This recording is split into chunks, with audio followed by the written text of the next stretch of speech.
श्री महाप्रज्ञ गुरुवे नमः। ओम श्री महाप्रज्ञ गुरुवे नमः। हमें सच्चाई को देखने के लिए एक बार इन चश्मों को हटा देना है और वास्तविकता को देखना है, और वह चश्मा हो सकता है मानवीय संबंध। मानवीय संबंध का चश्मा। मैं मानव हूँ, सबसे पहले मैं मनुष्य हूँ।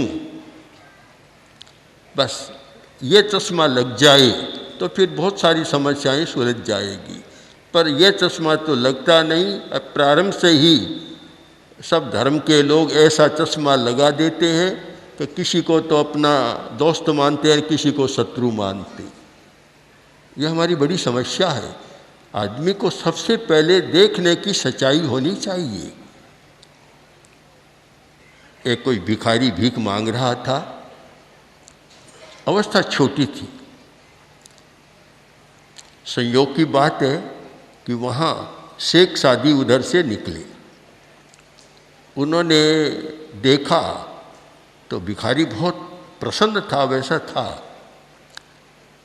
तो शेख सादी रुके और बोले कि बच्चे, अभी तुम छोटे हो और तुम्हारी आंखें नहीं है, तुम भीख मांग रहे हो और जो आता है उसे पैसा मांगते हो। एक काम क्यों नहीं करते कि किसी से आंख मांग लो। उस बच्चे ने, भिखारी ने जो उत्तर दिया इतना मार्मिक है। उसने कहा, महाशय पैसा तो सबके पास है, दे देंगे, आंख है किसके पास जो मैं मांगू? किसके पास आंख है? मांगू कहाँ से मैं? आज हमें उस आंख की ज़रूरत है कि हम सबको एक दृष्टि से देख सकें। महाराजा रणजीत सिंह जो सिखों के प्रमुख एक महान व्यक्ति हुए हैं और हिंदुस्तान के भी एक महान समन्वयवादी व्यक्तित्व है उनका। तो उनके एक आंख थी, एक आंख कोई चली गई थी कारणवश। तो किसी ने कहा, एक आंख तो बहुत अच्छा है, मैं सबको एक आंख से देखता हूँ। हर वास्तव में ही देखते थे। उनके सामने हिंदू आया तो वैसा, मुसलमान आया तो वैसा। कुरान कोई नहीं खरीद सका तो महाराजा रणजीत सिंह ने खरीदी कि मेरी कला का नमूना है। वैसी एक आंख आ जाए, तीसरी आंख। ये हमारी दो आंखें तो काम की तो है, पर धर्म के क्षेत्र में काम की नहीं है। किसी के साथ राग प्रियता, किसी के साथ द्वेष अप्रियता है। एक समता की आंख आ जाए कि हम सबको समता की दृष्टि से देख सके। दो व्यक्ति सामने खड़े हैं, एक हिंदू है और एक मुसलमान है। दोनों ही भूखे हैं, दोनों की कमाई नहीं चल रही है। अब अगर हिंदू यह सोचे कि हिंदू को मैं सहायता करूंगा, मुसलमान को नहीं करूंगा, मुसलमान ये सोचे कि मैं मुसलमान हिंदू को नहीं करूंगा, तो वहाँ मानवता खंडित होती है। मानवता में ये प्रश्न नहीं होता। देखिए, सबसे पहले जो आदमी जन्मता है तो मानव होता है। ये जाति संप्रदाय ये तो सब उसके परंपरा से विरासत में उसको मिलते हैं, पर मूल मानव है। ये मानवीय संबंध अच्छे कैसे रहे, इस पर हमें चिंतन करना है। आचार्य तुलसी ने अणुव्रत आंदोलन का प्रवर्तन किया था और अभी भगवान साहब ने कहा बहुत ठीक बात है। उनका ये था कि हर व्यक्ति को अपने दायित्व का अनुभव करना चाहिए कि मेरा दायित्व क्या है। हर व्यक्ति अनुभव करे और उसके पीछे एक दृष्टि रही कि धर्म अलग अलग बटे हुए हैं, अपनी अपनी मान्यताएं हैं। कोई मंदिर जाता है, कोई मस्जिद, कोई चर्च में जाता है, कोई अपनी अपनी मान्यता है। और मैं तो इसमें विश्वास करता हूँ कि हर व्यक्ति को अपनी स्वतंत्र मान्यता का अधिकार होना चाहिए, वहाँ किसी का हस्तक्षेप भी नहीं होना चाहिए। किंतु इस बात पर जरूर ध्यान दें कि आज धर्म के क्षेत्र में जो एक विशेषता होनी चाहिए वह कम दिखाई दे रही है। क्योंकि हमने अणुव्रत के संदर्भ में धर्म को 3 भागों में समझने का प्रयत्न किया है। एक उपासनात्मक धर्म, भक्ति का धर्म, एक नैतिकता का धर्म और एक अध्यात्म धर्म। ये 3 रूप बनते हैं। तो नैतिकता का जो नैतिक मूल्यों का जो धर्म है, ईमानदारी, प्रामाणिकता, सच्चाई, यह धर्म सबके लिए प्रथम धर्म है। कारण इसका कि चाहे हिंदू हो, मुसलमान हो, ईसाई हो, किसी धर्म को मानने वाला हो, उसका जीवन धर्म के स्थान में नहीं चलता, जीवन तो बाजार से चलता है। जीवन कहाँ चलता है? धर्म स्थान में आपको रोटी नहीं मिलेगी, वहाँ तो आप उपासना कर सकते हैं। जीवन सारा चलेगा बाजार में, तो बाजार में सब एक हो जाते। मैंने ये देखा, अहमदाबाद में देखा, उस जगह देखा कि बाजार में जहाँ एक फर्म देखा, दुकानें देखी, हिंदू मुस्लिम साथ साथ काम कर रहे हैं, दोनों भागीदार हैं। वहाँ ये भेद नहीं होता कि ये हिंदू है, मुसलमान है, क्यों बाजार में ये भेद नहीं होता। तो मैंने तो कई बार कहा, सोचा कि अगर एक समानता की दृष्टि, शांतिपूर्ण स्व अस्तित्व की दृष्टि से देखूं, तो मुझे तो धर्मस्थान से बाजार ज़्यादा अच्छा लगता, कि जहाँ सब एक हो जाए, वहाँ लड़ाई झगड़ा नहीं होता। ऐसे बहुत सारे लोगों को जानता हूँ, मुसलमानों को भी जानता हूँ, हिंदुओं को भी जानता हूँ, जो हर काम में साझीदार है, बड़े अच्छे ढंग से आपका 50-50 वर्ष से एक साथ में काम कर रहे हैं, चला रहे, कहीं झगड़ा नहीं होता। तो रतलाम में हमारी साध्वियाँ बोरा समाज के मकानों में ही ठहरी थी, और वह जिस मकान का मालिक था हमारे पास आया और बोला कि मैंने एक हिंदू भाई को जो सामान्य स्थिति में था अपनी फैक्ट्री दी है, उसमें काम में लगाया है, बराबर का हिस्सा कर दिया, तो साथ में बराबर से चलते हैं लोग बहुत सारे। तो फिर आप क्या सोचें कि हमारे लिए जीवन चलाने के लिए तो बाजार है, वहाँ हमारी एकता है। कोई भी अच्छा माल किसी दुकान में है, खरीदार यह नहीं देखेगा कि हिंदू की है या मुसलमान की, अच्छी चीज़ मिलनी चाहिए, वहाँ जाएगा। तो जहाँ इतनी जीवन में हमारी एकता है, हम अलग नहीं हो सकते, हम बांट नहीं सकते कि हिंदू तो हिंदू की दुकान में जाएगा, मुसलमान मुसलमान की दुकान में जाएगा, या हिंदू हिंदू से व्यापार करेगा, मुसलमान से। ये कभी न हुआ होगा तो व्यापार ही ठप हो जाएगा। वहाँ तो जो योग्य व्यक्ति है उनके साथ सारा काम चलता है। तो ये धर्मस्थान को हम ऐसा क्यों बनाए कि एक दूसरे के प्रति घृणा, हमारा तो ये मानवीय संबंधों को प्रेम पूर्ण बनाए, बीच में कहीं घृणा का लेश भी न हो। घृणा क्यों? अब ये तो निश्चित है कि मुसलमान कुरान के आधार पर जीवन चलाएंगे, धार्मिक जीवन, और ईसाई है बाइबिल के आधार पर, कोई हिंदू है वे वेदों के आधार पर, बौद्ध है तो बौद्ध पिटकों के आधार पर, जैन है तो जैन आगमों के आधार पर। तो ये तो अपनी अपनी एक धार्मिक मान्यता है। और मुंबई में हम थे, अहमदाबाद में, मुंबई में बहुत हमारी कॉन्फ्रेंसेज हुई, मीटिंगें भी हुई, तो वहाँ सब धर्मों के लोग आए और सब ने अच्छी अच्छी बातें बताई। आखिर मैंने कहा कि देखिए, जहाँ धर्म ग्रंथों का उद्धरण आते हैं वहाँ तो सब अच्छा है, देखना है कि आपके व्यवहार में कैसा चल रहा है। धर्म ग्रंथ की बात तो धर्मों में है, इसीलिए आचार्य तुलसी ने ये कहा था कि अब धर्म को धर्मस्थान ग्रंथों से निकाल कर जीवन व्यवहार में लाए। यह अनुभव की एक महत्वपूर्ण बात है कि आपके जीवन व्यवहार में वह हो रहा है या नहीं हो रहा है, उस पर देखना है। तो मैं सबसे पहले मानता हूँ कि किसी भी धर्म को माने एक हमारा मंच होना चाहिए। मुझे याद है, बहुत पुरानी बात है, आज से 40 वर्ष पहले की होगी, आचार्य तुलसी कानपुर में थे और वहाँ एक ऐसा सम्मेलन हुआ था, हिंदू मुस्लिम सब अनुव्रत में सब लोग आते हैं।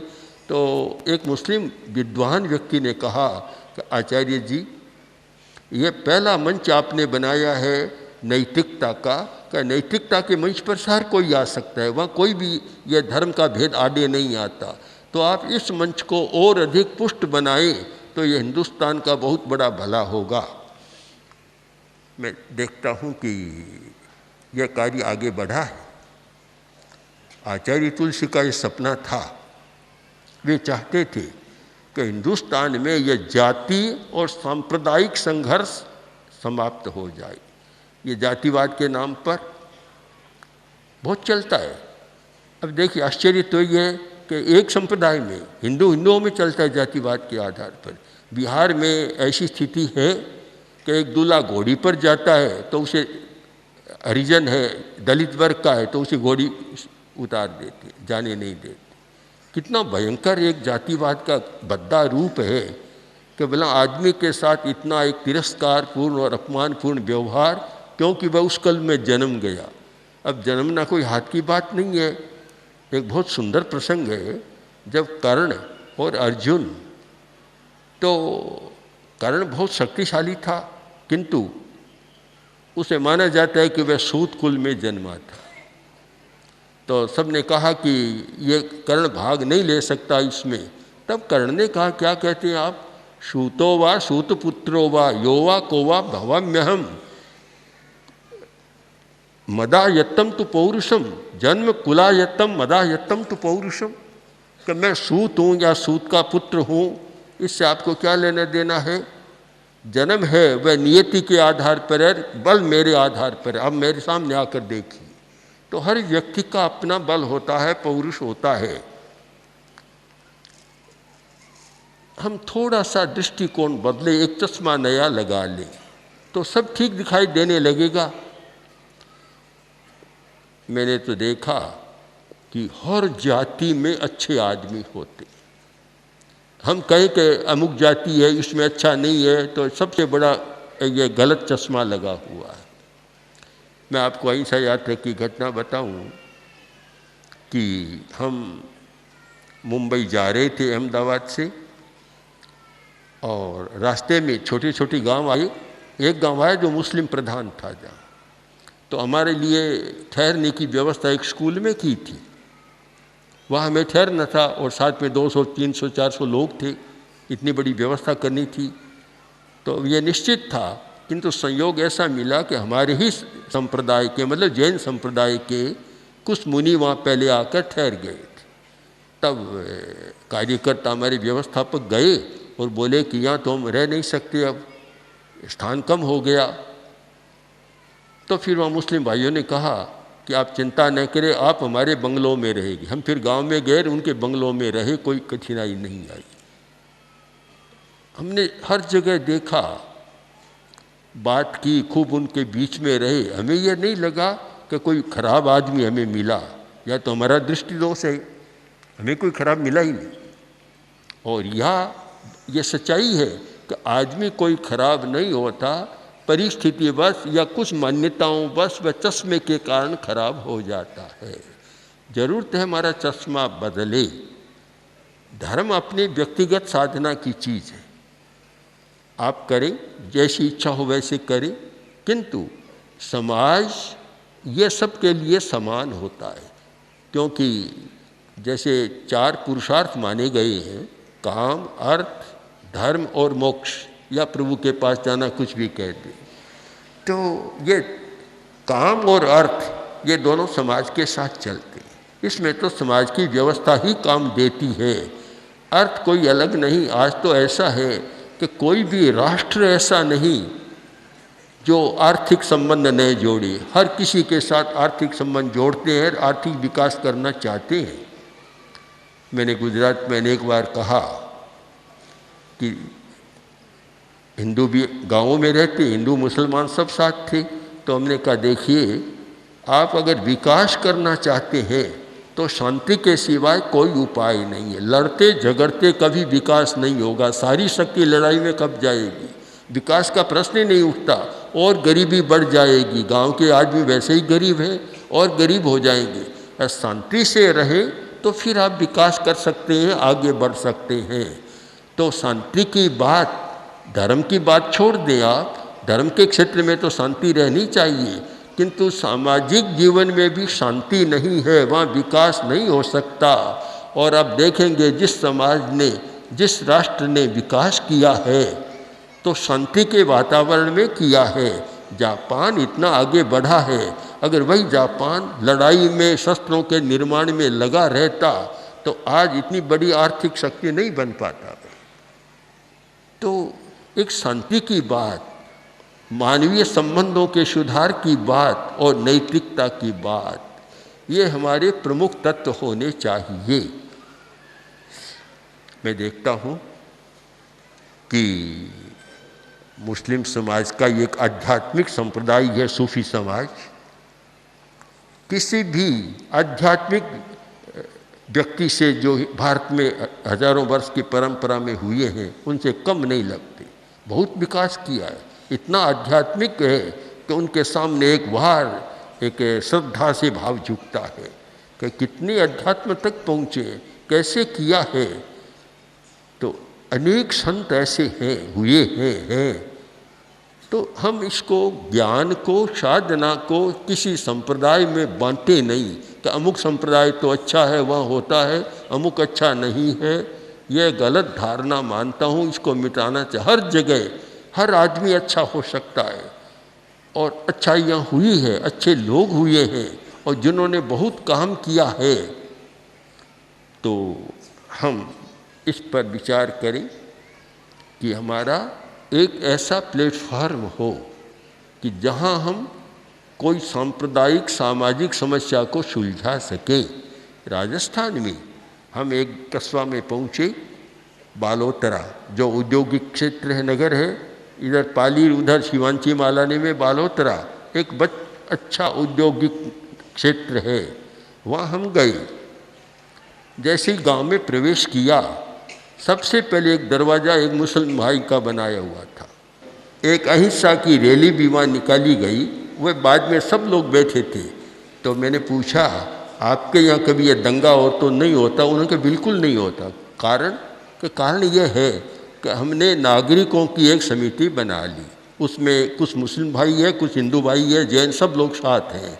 जो भी समस्या आती है, होली, दिवाली, ताजिया, किसी भी समय की, हम 5-10 लोग बैठकर चिंतन कर लेते हैं और हम जो निर्णय देते हैं पूरे गांव को मान्य होता है। ऐसा अगर सब जगह हो जाए, कभी जहाँ आदमी साथ में रहते हैं, हजारों आदमी, कोई समस्या तो आ सकती है, पर ऐसे रहे कि 5-10 लोग ऐसे हों कि उनकी बात पूरा समाज मान्य कर ले, तो फिर ये स्थिति बनती नहीं है।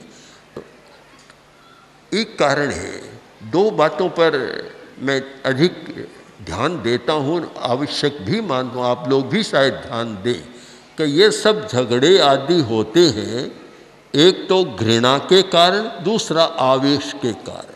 आवेश, इमोशन तो हर व्यक्ति में होता है और किसी स्थिति से वह प्रबल होता है।